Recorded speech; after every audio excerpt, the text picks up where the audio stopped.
Let's go to Luke Lloyd on all of this, Strategic Wealth Partners investment strategist, Dan Geltrude and Company. Dan, you're an accountant by training as well, so help me with the numbers here. Whatever their popularity, and they're getting to be more popular, I get that, even with the hassle of long charging times and that. But to get to an all-electric vehicle world in a few years, I don't know.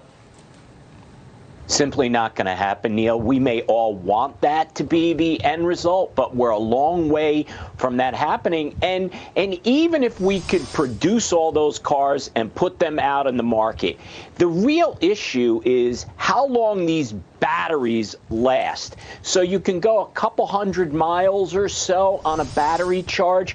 That's simply not enough for many people. So we're talking about we need more charging stations everywhere across the country.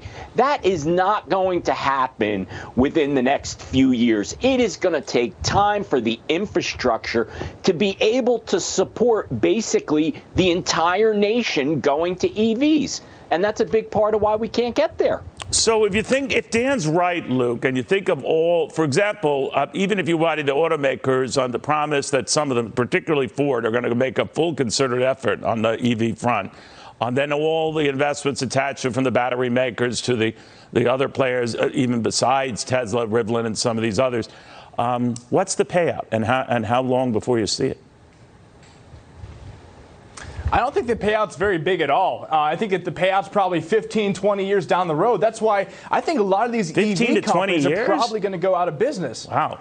Yeah, it's going to take a long time for this to play out, like Dan was alluding to, right? The infrastructure takes a lot of time to figure itself out and to invest hundreds of billions of dollars, maybe even trillions down the road over, a long-term time frame, right, to build this out. I mean, look, when it comes to the consumer side, I get impatient waiting at a gas station for 10 minutes to fill up my car.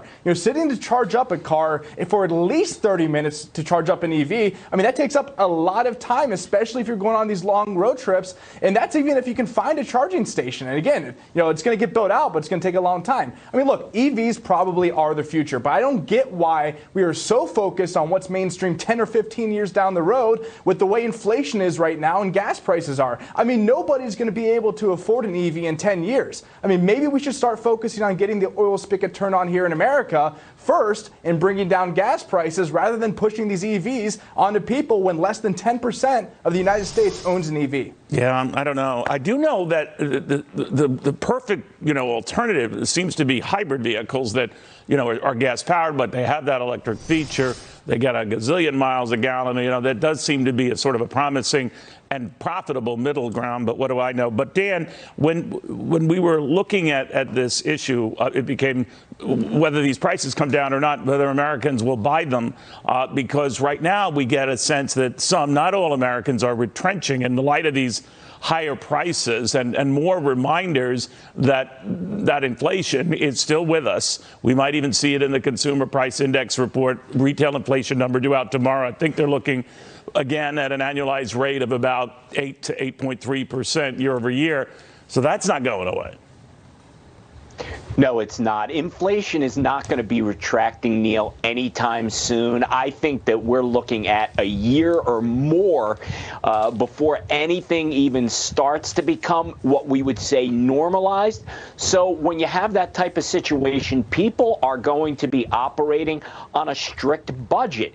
That means they are not going to be able to allocate $50,000 or $60,000 to buy an EV. It's just not realistic. Now, ultimately, what we want to have happen is all these car companies are going to get in competition with each other. And that's the way that we're going to be able to lower the cost of these electric vehicles and be able to have widespread use. But again, we go back to we have an infrastructure problem because we simply can't support it. So right now, I think you're right in saying those hybrid models are the answer. But you know something? Hybrids are even more expensive. So you're not leaving people any option except try to deal with the circumstances the way they are right now, which is paying a lot of money at the pump. And a lot of money elsewhere. And on that point, Luke, we just heard at the outset of the broadcast here that the administration is looking to crack down on what it says are exorbitant shipping costs that are disproportionately lifting prices. Is that what's going on, or is this another attempt on the part of the administration to say that this isn't all on us? Well, it's definitely an attempt. I mean, there's so many different variables that go into the cost of products, right? Labor costs, it goes to shipping costs, goes into input prices for products, right? With supply chain issues. There's all kinds of inputs. But the thing is with these politicians, they are all hypocrites when it comes to everything, including EVs, gas prices, whatever it be. You know, they say all this stuff, you know, is safer for the environment when it comes to EVs, but almost all the electricity produced comes from coal and natural gas, right? So, I mean, the GM CEO literally admitted a few days ago when she was showing off their new EV that it was all being charged by natural gas and coal. So, you know, all the politicians use the blame game, right? It's not our fault. It's somebody else's issue. And they refuse to look at the short-term issues right now that we're dealing with and try to fix that. Instead, on focusing on long-term issues 10, 15, 20 years down the road that, you know, they're not fixing the current issues. So why should we even focus on the long-term issues or long-term things down the road?